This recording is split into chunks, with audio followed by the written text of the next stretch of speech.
This is CNN Breaking News. And we do have breaking news right now. President Trump tweeting moments ago that 3 detained Americans have been released from North Korea. They are now on their way home.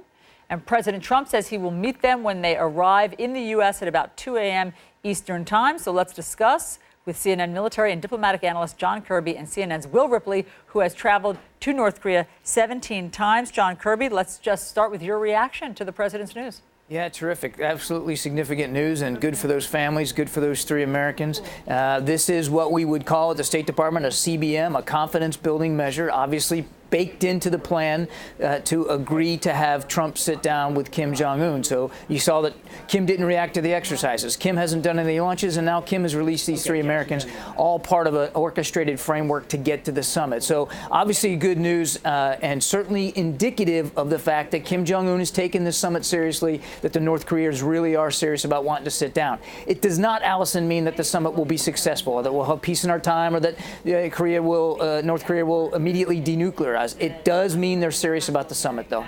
Will, you talked to one of the people who was just released. What did you learn about why he was there, what kind of person he was, and just how hard and fast the Korean grip was on him and the others?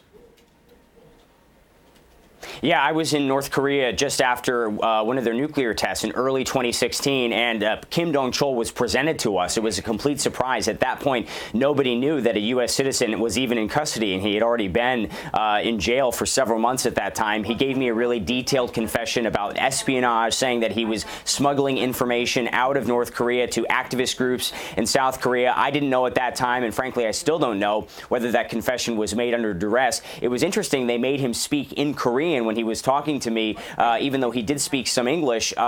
We believe that might be because people in the next room were listening and writing down every word that he said. Obviously, all the rooms in North Korea are bugged.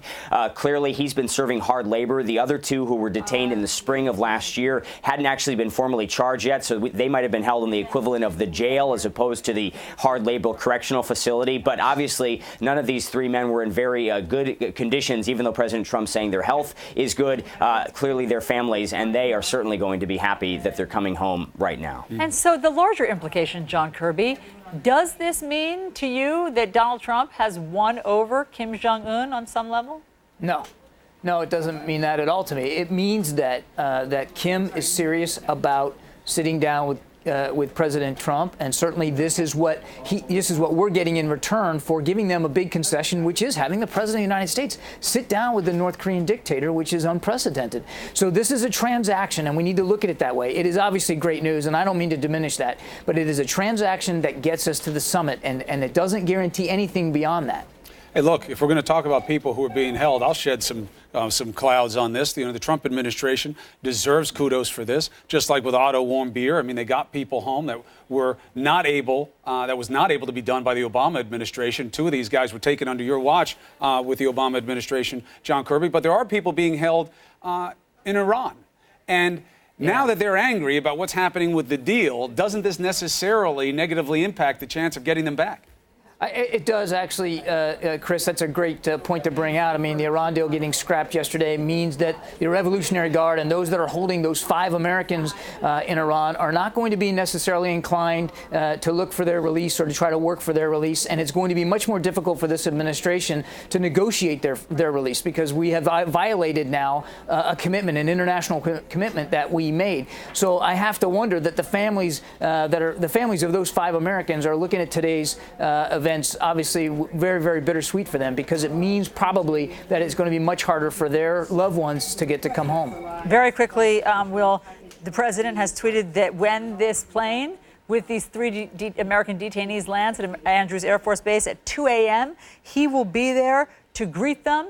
Obviously, he says very exciting, and their families agree. We can only imagine. What do you think that from having covered this, their families are thinking right now?